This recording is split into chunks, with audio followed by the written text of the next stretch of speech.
কোনো বার্থডে এইভাবে সেলিব্রেশন আমি দেখিনি, আমার যতটুকু জানা আছে। এবং রিনাউন চ্যানেলগুলো এখানে আছে আমাদের Asian TV, R TV, Bangla news, ৭১, Kaler Kantho, the news, channel I, দেশ টিভি, ইন্ডিপেন্ডেন্ট আছে, এই যে কালবেলা আছে, হ্যাঁ হ্যাঁ হ্যাঁ হ্যাঁ।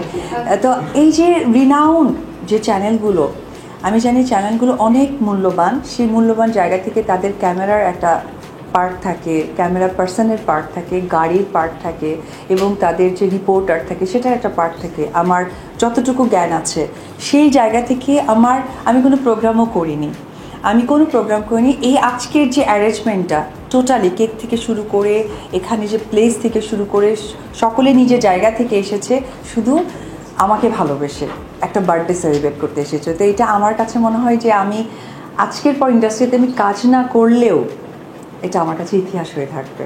আমি এই ভালোবাসাটুকু নিয়ে আসলে আমার হয়তো বা স্মৃতি শেষ হয়ে যাবে যে না, আমি আর সাংবাদিক ভাই বোনেরা আমাকে এত ভালোবাসে, যাদেরকে ঘিরে প্রত্যেকটা সেক্টরের মানুষই কিন্তু একটু ভীতিপ্রস্তর করে এবং তাদেরকে ছোট করে কথা বলে, এবং একটা ওয়ার্ড বারবার বলে, আমি নাম নিতে চাই না, খুব ছোট করেই বলে তাদের কালারফুল নিয়ে যেটা আজকে আমরা কেক কাটলাম। হ্যাঁ, তো এইটা আসলে একদমই ঠিক না, কারণ এই সাংবাদিকরা তারা হয়তো বা সাংবাদিক বা তাদের নিউজ দিচ্ছে একটা জিনিস না জেনে কখনোই করে না। তাদেরও যে ভালোবাসা আছে, ফ্যামিলি আছে, মা আছে, তাদের ওয়াইফ আছে, সন্তান আছে, ফ্যামিলিতে সবথেকে বড় কথা যে আমরা যেমন আমাকে দিদি ডাকে, আমাকে তারা বোনই জানে, আমার বোনই জায়গা থেকেই তারা সেই প্রেজেন্টেশনটা তৈরি করে। আমি আমার অন্তঃস্থল থেকে আপনাদের সকলের জন্য অনেক ভালোবাসা, অনেক শুভকামনা। এই ভালোবাসা এবং এই স্মৃতি যেন আমি সম্মানের সাথে রাখতে পারি।